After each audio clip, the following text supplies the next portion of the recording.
नया संस्करण। नूर के सामने आया निर्वेद का असली चेहरा।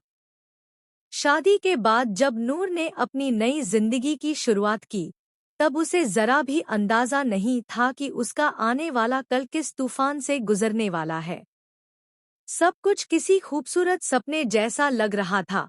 सजे हुए घर की दीवारों पर खुशियों की चमक थी, चारों तरफ बधाइयों की आवाजें गूंज रही थी और नूर के चेहरे पर एक मासूम मुस्कान थी। लेकिन उस मुस्कान के पीछे एक ऐसी कहानी छिपी थी जो अब उसके जीवन का सबसे बड़ा इम्तिहान बनने वाली थी। शादी के तुरंत बाद जब नूर और निर्वेद अस्पताल से घर लौटे, तो सबने उनका स्वागत किया। अमरीत ने पूरे घर को फूलों से सजाया था, जैसे खुद की जिंदगी में बहार आ गई हो। लेकिन किसे पता था कि वही बहार जल्द ही तूफान बन जाएगी। रात ढल चुकी थी और कमरे में सुहागरात की सेज सजी थी। हल्की सी खुशबू, मध्यम रोशनी और खामोशी के बीच जब नूर ने पहली बार निर्वेद की आंखों में देखा, तो उसे एक अजीब सी बेचैनी महसूस हुई। वो आंखें मुस्कुरा तो रही थी, लेकिन उनके पीछे कुछ ऐसा था जो नूर समझ नहीं पा रही थी।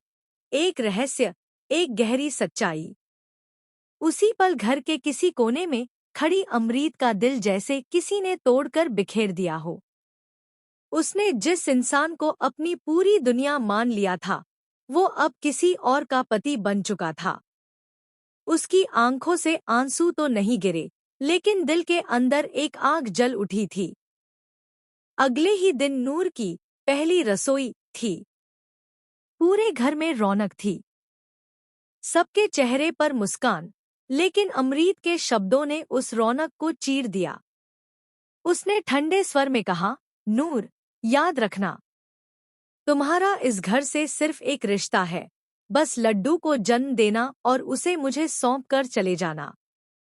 तुम्हारा और निर्वेद का रिश्ता यहीं खत्म हो जाएगा। नूर ने उसकी बात सुनकर कुछ पल के लिए खुद को संभाला। वो जानती थी कि अमरीत उससे नाराज है, लेकिन इतना कड़वा शब्द सुनकर उसका दिल कांप गया। फिर भी उसने अपने संस्कारों के आगे सिर झुका लिया और चुपचाप सब कुछ स्वीकार कर लिया। उसे जरा भी पता नहीं था कि असली खेल तो अभी शुरू हुआ है। समय बीतने लगा। नूर अपने नए जीवन को समझने की कोशिश कर रही थी। निर्वेद उसके साथ बहुत प्यार से पेश आता, हर बात पर उसकी तारीफ करता, हर वक्त उसके आसपास रहता। देखने में वो एक परफेक्ट पति लगता था, लेकिन कभी-कभी उसकी बातें अजीब